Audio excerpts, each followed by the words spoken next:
Hi guys, for today's video. Ganito nga pala yung itsura ng bahay namin dito sa Amerika.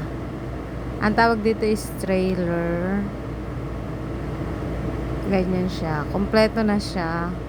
May kusina, may lababo, may dining. Pero hindi siya malaki. Maliit lang siya.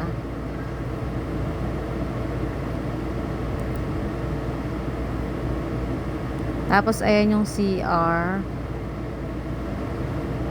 And then, may shower na rin siya. Pagpasensya nyo na guys, hindi ako marunong.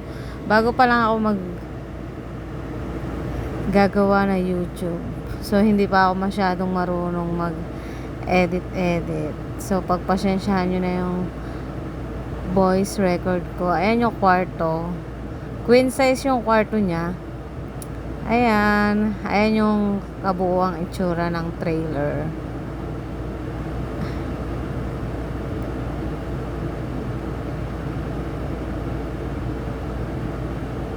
Ayan, pinakita ko ulit yung ayan yung bunk bed. Pwedeng matulog yung, kunwari may bisita kayo, pwedeng patulogin dyan.